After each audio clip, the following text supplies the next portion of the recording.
All right, guys, today we are going to tie a simple Pololo worm pattern for tarpon. There's a bunch of different variations of this fly. There's a bunch of different ways you can do it.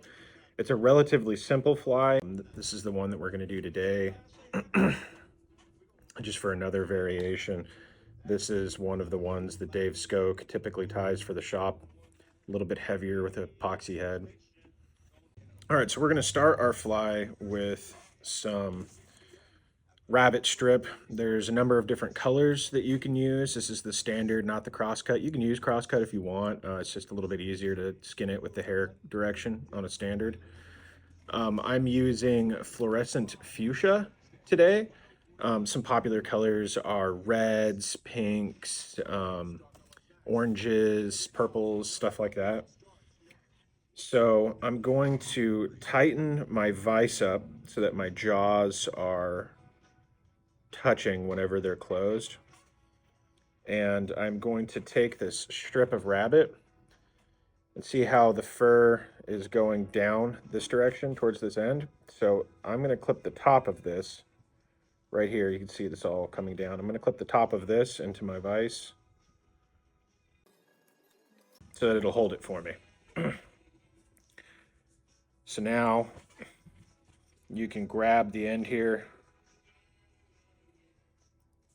pull the hair up so it's sitting on top of your flesh nicely. Take a pair of scissors and then start running it up the flesh.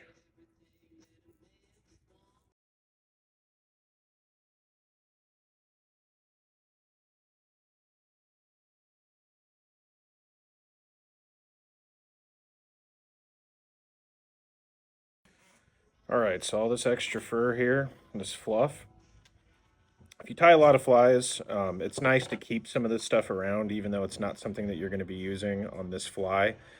It's something that you may want on a different fly later down the road. It's really good for dubbing, for like a really soft, fluffy, movable dubbing, or you can use it in filler if you like to make your own dubbing.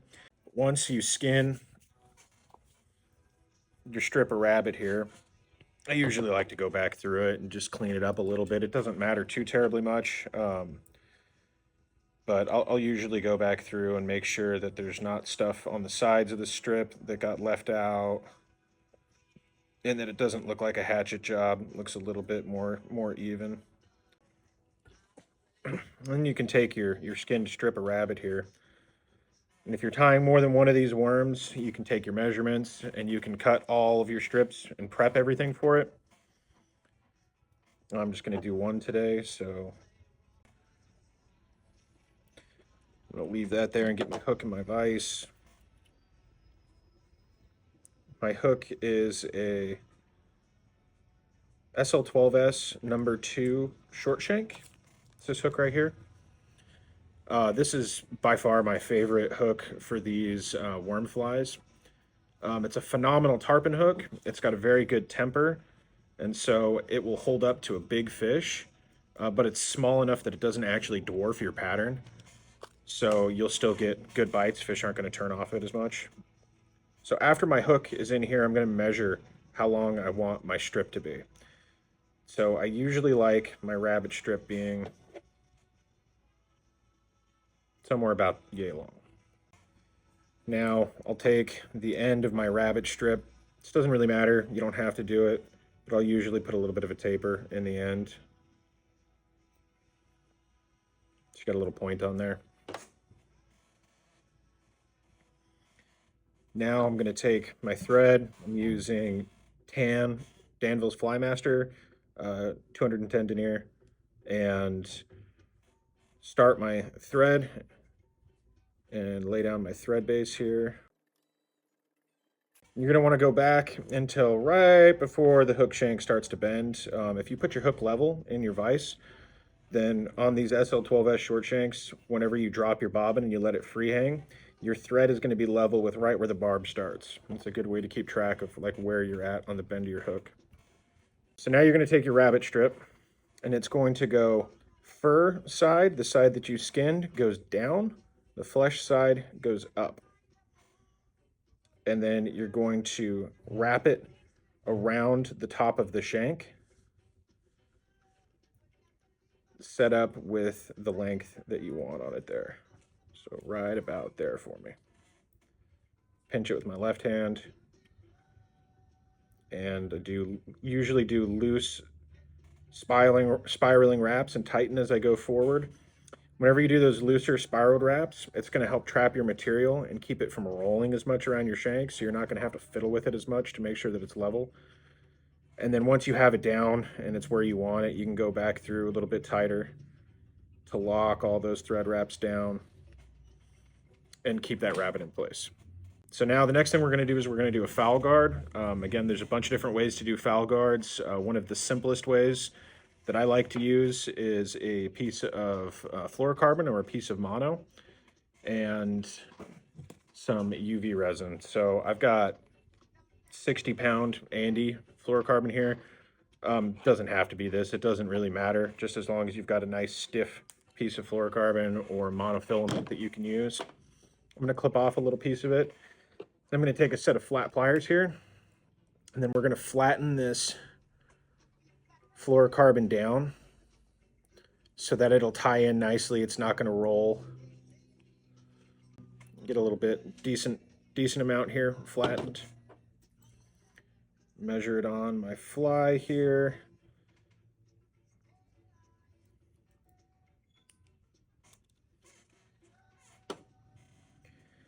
Now, if you're worried about this slipping for any reason with your thread wraps, you can go through with a pair of scissors, and on the portion that you're going to tie down to your shank, you can just lightly put some scoring or some marks in there that'll help that thread catch and it not slip. Well, you probably can't really see that, but I'm going to lay it on so it is centered in your rabbet, and then tie it down.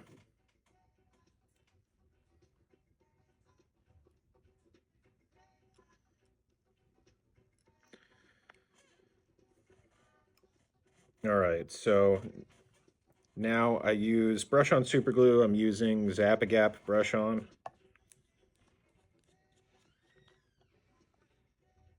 And pull the rabbet down, and I just brush a little bit on the bottom of that fluorocarbon, and then I lift the rabbet up and get it all nice and centered on that fluoro so that it sticks. It's kind of tacked in place.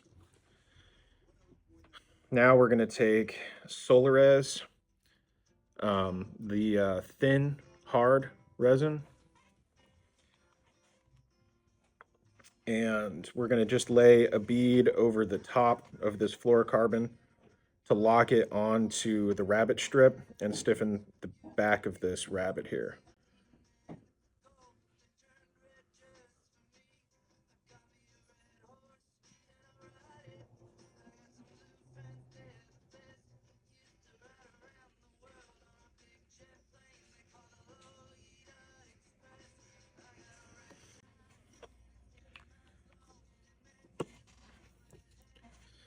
And then before you hit it with your UV, make sure that everything is straight and it's sitting where you want it to be. Because once you hit it with that UV, it's going to get hard and it's not moving.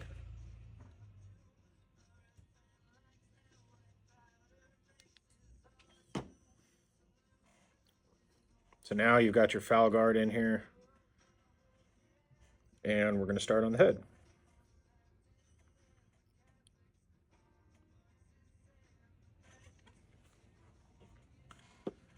So the material that you use for the head of this fly is really going to be dependent on how deep in the water column you want this fly to sink. For a good neutral depth, yarn works great.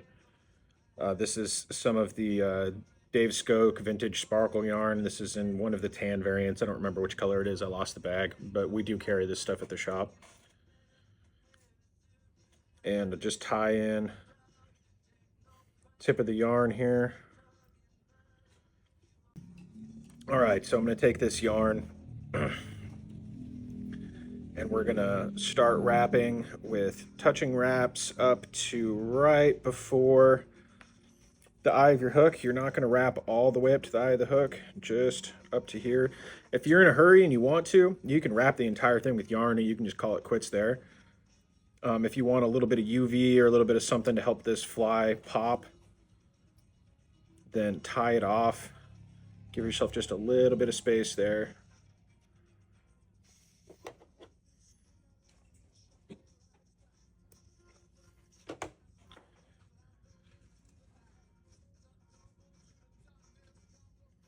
Secure that end. We're going to take ice dub UV tan, and you don't need very much of it, just a little pinch of this stuff. So we're going to rip stack it.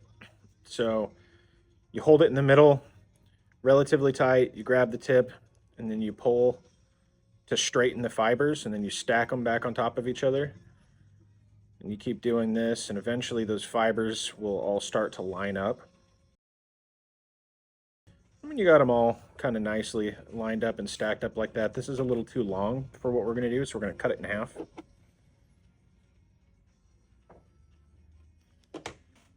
After you cut it in half, just stack them again so you got all of it in a nice straight bundle. Now we're going to do a dubbing loop. So I'm going to make a loop with my thread, do a couple wraps here at the top, and then I'm going to do a couple wraps around my loop. So it's going, my thread is going around just the loop here in my fingers. Do that twice, and then wrap it to lock it in place. Work my thread up to the eye of the hook, and then I'm going to use, oh, it just popped free there. And then we're going to use my bobbin rest here to keep that out of the way. This is called a dubbing whir. We're going to be using this for our dubbing loop. It's just a heavy brass top that spins with these two hooks. You're going to hook it on to your loop. So your loop hangs like that. And we're going to tuck pieces of this. I'm grabbing clumps about this big out, and then we're tucking them up into your thread in between the two legs of this loop.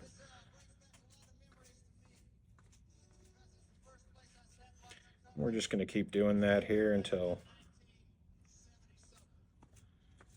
try and keep all of it even so that your density doesn't change throughout this loop.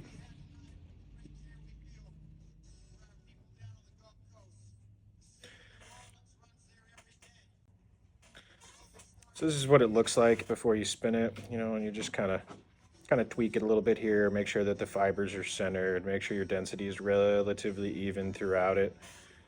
And then what I like to do is I like to pinch right here below my material and then hold it tight and spin. Once it starts spinning enough that this starts climbing up like that, you slowly pull back and let those spirals go into your material like that.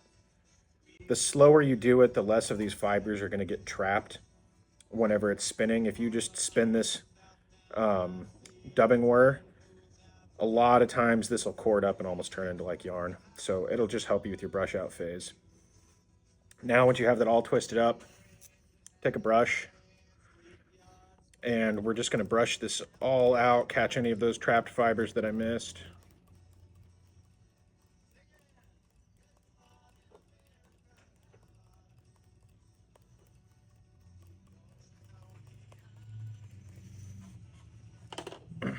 This is probably more than I need, but better to have more than not enough. So now we're going to start wrapping it. And I usually go about a quarter to a half a turn at a time and then pull my material back. And we are doing touching wraps here at the top, and we're just working our way forward towards the eye of the hook.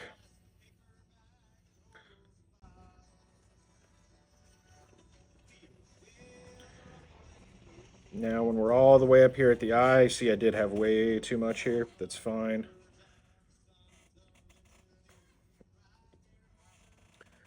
And take this and pull this back nice and tight, and we're going to tie off our loop.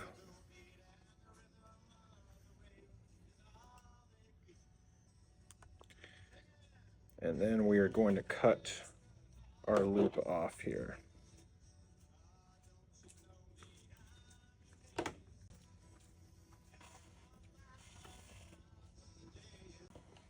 Now you can take your brush and brush this all back over that yarn. Use the coarse side and make sure it's all out under there. Now I'm going to pull it all back nice and tight. Do a couple more locking wraps behind that eye to close that all down. I'm going to uncord my thread and whip finish it.